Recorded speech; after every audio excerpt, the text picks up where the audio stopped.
I'll let you know.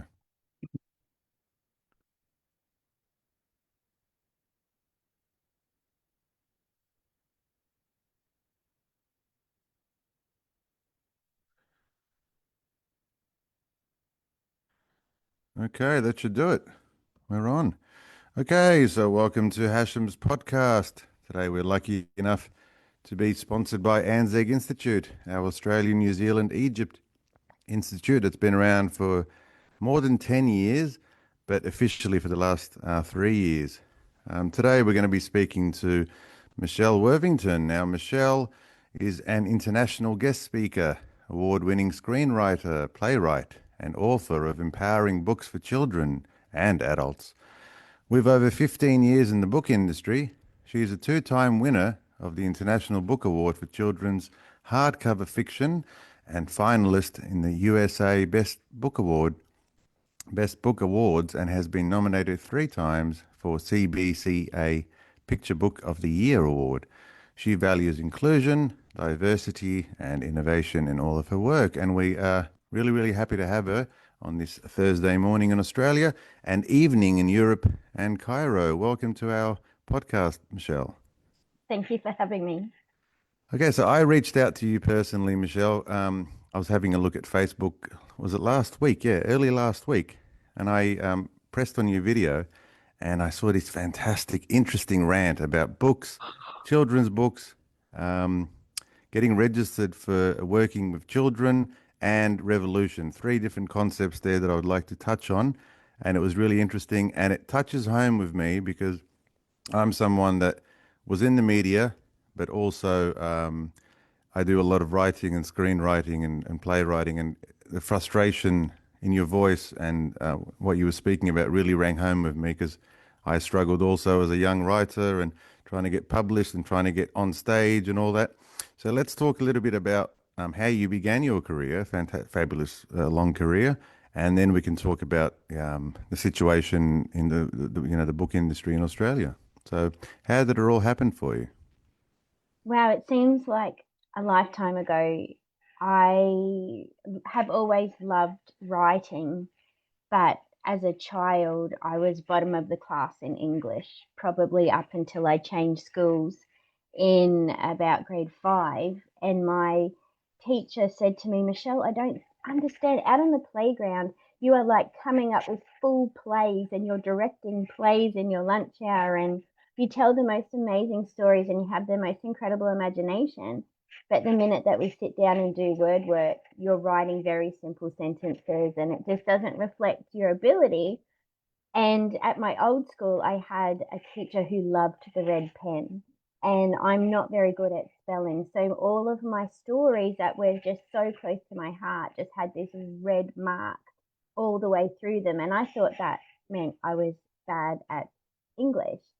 And this story resonates so much with the kids that I do school visits with because there's so many of them who are so scared of perfection and not wanting to get in trouble and not wanting to make a mistake that they've got all these amazing, beautiful stories that were just kind of living in their head and never go anywhere. So it probably wasn't until I was encouraged by that teacher in primary school to start writing that I ever thought that I could be an author when I grew up. I wanted to be a hairdresser or an archaeologist. I didn't want to be an author at all until maybe grade 7. But then, of course, everyone says that you can't be an author, it's a hobby. You can't do an author as a job. So that kind of went by the wayside until I had my own children and all of the stories started bubbling up again. And I thought I really want to try and see whether I can publish a story for kids because that's always been the area of writing that I love the most. And it took me 10 years to get my first book published. I had no idea what I was doing. I didn't tell anybody what I was doing. And that way, if it didn't happen, then nobody would be asking me, sorry, when's your book coming out? Oh, And fantastic. it was a little bit of luck and timing to get that first book contract. But then once I did get that first opportunity, and I failed forward That's a pretty lot, I good. made a lot of Yeah. mistakes. Yeah, it kind of just snowballed from there. Okay, so where do you think that our culture of you can't earn a living playing a guitar or violin or writing or this whole cultural cringe we've had for so long. Where does that come from? Because when I left Australia, and a lot of artists have left Australia, including a very famous artist that I always bring up, Albert Tucker, who left in the 50s to live in Paris, and he lived there for like 20 years. And then he made it in Paris, or he became sort of successful. When he went back to Australia in the late 70s, everybody wanted to speak to him and, exhibit his work. What is it? Are we looking up to Europe, thinking that if the Europeans like it, then we should like it? Or where does this cringe come from, the cultural cringe? I think there's a couple of things happening at the same time compared to the European and the US market. Australia is such a tiny industry. The reason I think, though, then the flow on effect from that is the reason that we are a tiny industry is that we don't have government that values the arts. We don't have organizations that are willing to financially support artists, authors, musicians, screenwriters. And because we don't have that, then we've got this necessity for our creative people to also hold another part-time or full-time job just so they can pay the rent. And it has this self-fulfilling prophecy of I want to be a creative and I want to do that as a job, but then they try and do that and they realize that there's just not the financial support behind people. There's not the opportunities to have bursaries or grants. There's not the opportunities where people are actually offering to pay creatives. They're expecting creatives to do everything for free and Yep. not paying them for their services. So it's we've got this kind of spiral happening in Australia where we do have this subconscious, potentially wrong idea that you can't earn money being a creative, but then when we go and try, we actually find that it's true. So Yeah, it's one of those definitely. things where I think the last time there was a golden age in Australian creative culture was the 80s, and that was a huge push actually by advertising companies. So there was money behind it. So we had this idea in the 80s that we wanted to create our own image. We wanted to separate from England. We wanted to show people this is what an Australian looks like. This is what an Australian is, and there was a lot of money put into that, and it was a marketing ploy, and that was probably the last time that we've had that influx of support, financial support for creatives, and we haven't had it. We really haven't seen it since. But when you think back to the 80s, you think about when I was growing up, that was a time, a golden era of especially picture books. We had Mem Fox and Hazel Edwards and David Cox and all of those amazing authors who were supported to create, and they created Possum Magic and There's a Hippopotamus on My Roof Eating Cake and Tin Lizzie and all of those amazing picture books that we still love today. And I think it has to come from a real reckoning for the government to say if you want to have creatives representing our culture and our voices, you need to be prepared to financially support those people. Yeah, definitely. It's really interesting also that I think you're talking about the part after Gough Whitlam gave all those arts grants in the late, was it the late 70s? Yeah, I and think then the so. flow on into the 80s where they had Yeah, a really big push coming up to Expo 88 where they wanted to create a cultural Aus- identity and the government Australiana. actually gave, Yeah. yeah, the Um, government gave advertising companies money to I actually think that support also that. spills over into the film industry. I mean, the late 60s, all through the 70s, and maybe half of the 80s, there was exploitation films exploding in Australia. Australia made so many films in that era, from Mad Max, and then you had Stone and Turkey Shoot, all those really, really classic old Picnic on Hanging Rock.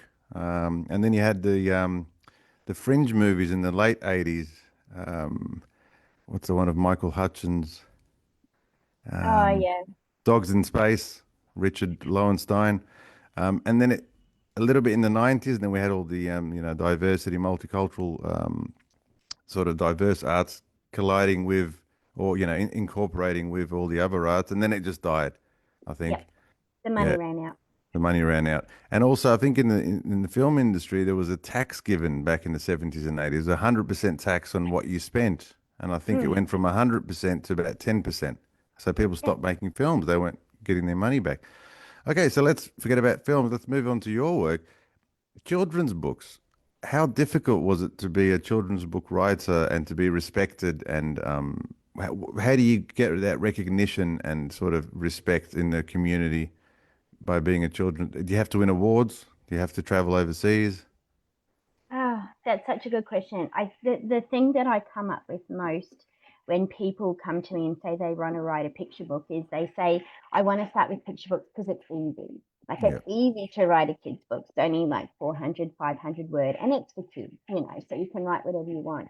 And that couldn't be further from the truth. I think Mem Fox has this wonderful quote about picture books being like writing War and Peace in 500 words. And there's so much to being a picture book author, and the huge responsibility as well that I feel as a picture book author with those books being what kids use to learn how to read. And there is no other, there is, when you break it down to the basic building blocks of what is the purpose of picture books, they are to help kids learn how to read. And the fact that we have got this huge move away from wanting kids on devices and the social media ban, it just doesn't make sense to me why there aren't more initiatives and more money being funded into picture books as a valid alternative to being on screens. But also because we have got that proof, and there's so many studies to show that kids who read have so much better outcomes later on in life. Kids who are read to have sure. so much more social and emotional learning because it's not just about the book. And if you think back to your favorite book or the picture book that you loved as a kid, it's not always about the book. It could be that for the first time that day, the person that you love the most is giving you their undivided attention, and Yeah. they're close to you. You've probably just had a bath. You're feeling safe and warm and clean, and somebody is reading you a story, and it's that kind of holistic um, bubble that Yeah, picture we books make can an create. emotional association with the color of the Absolutely. cover and the smell of the book and who was reading it to me and what the classroom looked like. I remember Matilda and obviously Roald Dahl back then because of the teacher. Miss Anne Hayes was my teacher back then, and I just loved the teacher, and I loved that, the moments in the classroom, and that's how it felt for me. So, do you have any of your books gone into film, turned into movies? No, so I've had a couple of my works options. So we've had talks with production companies, but nothing really has fallen through. It probably wasn't even a possibility for the children's books until about 2 years ago when we had a contingent of children's film and TV creators actually go to Canberra and Yep. change the legislation to say that there must be a quota of Australian stories on TV. And they've just recently shown the figures that the top watched Australian content, out of those 10, 5 of them are children's content. So we know financially that it makes sense to invest in children's content. This isn't some up in the air, airy fairy, oh, we need to read to kids or we need to show kids Australian stories. Financially, it makes sense to invest in Australian children's creators, but they still don't do it. And I just don't understand why it's so hard. Do you think that might change with the, I'm not going to call it the revolution of streaming. I mean, streaming's been around for a while now, but it is making a bit more things more accessible and easier to watch as opposed to going to the video shop years ago and renting out a video or, going to the cinema. No one goes to the cinema as much anymore. So do you think there will be a change with all the many platforms and streaming options? I think we've still got too many gatekeepers. So I think that people do want to watch Australian content and Australian children's content, just like they want to read Australian books. But most of our organisations and the streaming services are owned outside of Australia. So they're owned by international corporations. So basically, they're choosing what you get to watch. They're choosing how much content is Australian. They're choosing what goes on the platforms. They're choosing what gets published.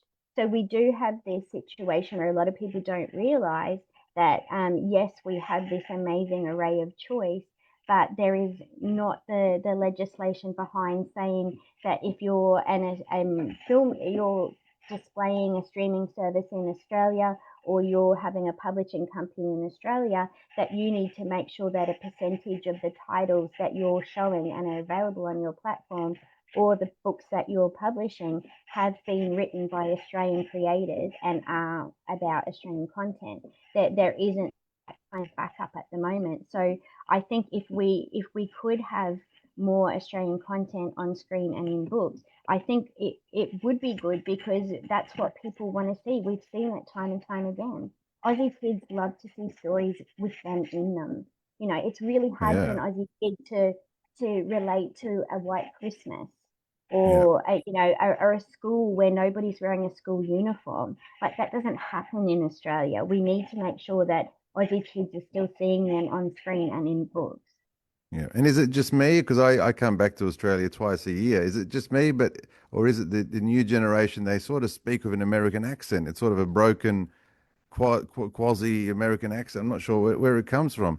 And again, in my industry, the theater world, stage and film, it's really, really sad. I see American accent courses where actors they graduate from NIDA, all these great drama schools, and then they have an American accent course to go off to Hollywood and serve tables and hope to be connected or found by a director. It's really, for me, it's really sad because It's our accent, exactly what's happening.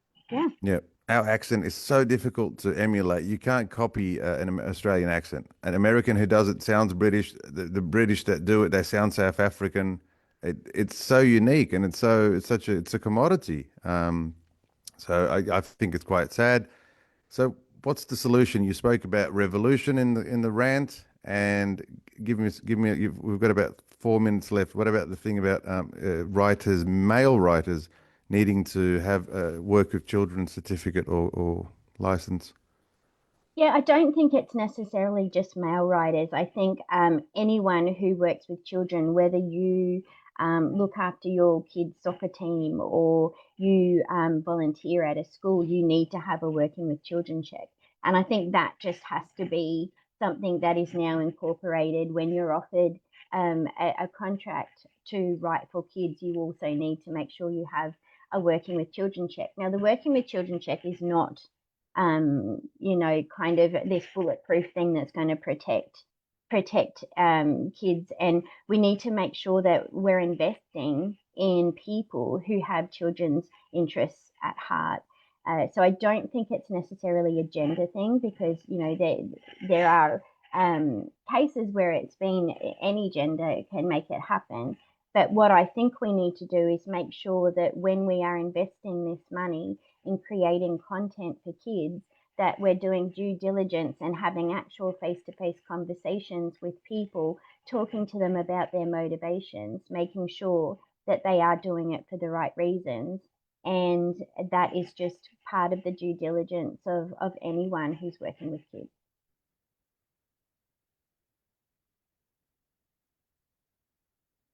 So how's the revolution going to happen in the Australian book industry? Where do we go from here? What do we need to do as creatives? I think in all industries, but obviously the book industry and the publishing industry is quite difficult. It's always been the holy grail. Where in Egypt, where I'm living at the moment, anyone can publish a book if you have money to pay for the publishing. If you can, if you get accepted by some of the publishers, which is quite easy here, by the way. We have a book fair every January, late January, and it's full of books. And so many books are written every year. It's incredible. You should look it up, the Cairo Book Fair. It's when I went the first time, I'm just like, wow, this is incredible. I've never seen anything like this. And so many prominent writers and upcoming writers are, there, and young writers, and everyone's there. And it's sad that we don't have that in Australia. And the arts in general is just so niche, and certain people do it. Not everyone has got access to it. Even the stage, live performance isn't for everyone. Where if you go to Europe or even here in Egypt, it's everyone goes to watch a live show as opposed to the cinema or live streaming. So where do we go from here in the next 2 minutes? Well, I've spoken to a lot of key Australian creators in the last week, and I'm still gathering as much information as I can and talking to people about their lived experience. I really do think that there's a couple of different things that has to happen. I'm definitely looking into petitioning the government to make sure that we have quotas of Australian stories, Australian voices with the publishing companies who are wholly owned overseas to make sure that they are giving opportunities to local authors. I think authors themselves need to make sure that they are doing their own due diligence when they are choosing which publishing companies they are submitting to, making sure that they're not getting burnt by vanity publishers.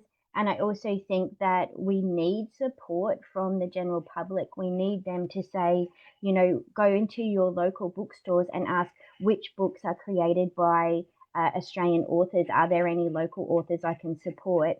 And that way we're supporting local bookstores, which are doing it tough, but also Australian authors. And I think money talks.